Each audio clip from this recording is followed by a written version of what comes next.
Só para eu criar uma pergunta aqui, e Sim. surgiu aqui na minha mente, como é o processo, teve, você lá no Vasco? Foi bem difícil? Ou foi, foi fácil demais, né? Como foi esse processo lá no Vasco? Tô com a caneca aqui, aí por isso que surgiu essa pergunta, né? Surgiu Tinha que essa vir, pergunta. tinha que vir essa pergunta, né, cara? Tinha que vir.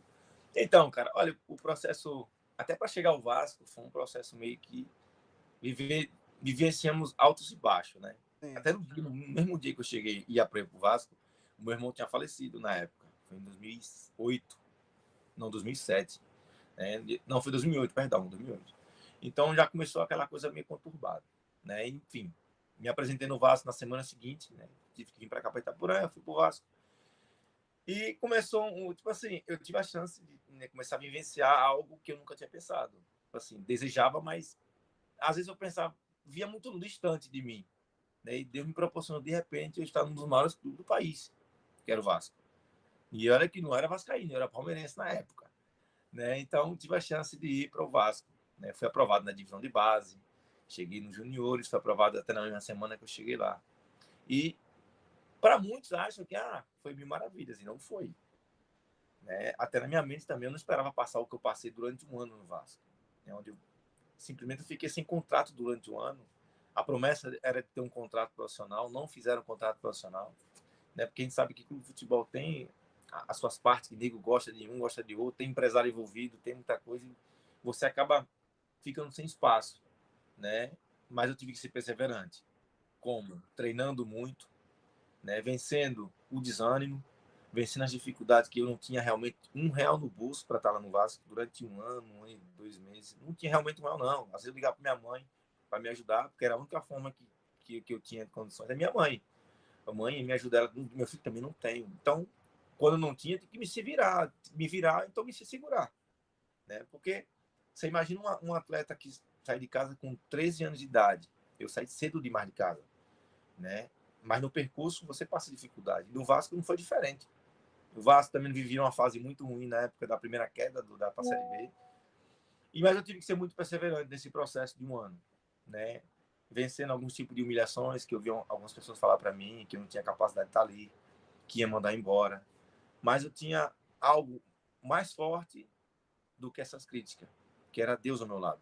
Eu sempre falava, eu estou aqui porque Deus me colocou e só Ele pode me tirar daqui, né? Eu pedi a Ele, Senhor, eu quero ir para o Vasco. Tinha 3 clubes para mim, era Náutico, Vasco e Avaí na época. E eu falei, Senhor, eu quero o Vasco. E os homens fecharam com o Náutico, com o Avaí, e eu falei, Deus, eu quero o Vasco.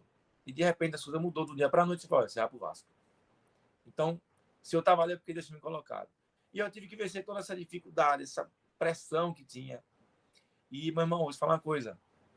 Se você perseverar, continuar, insistir, as coisas mudam. Deus te honra.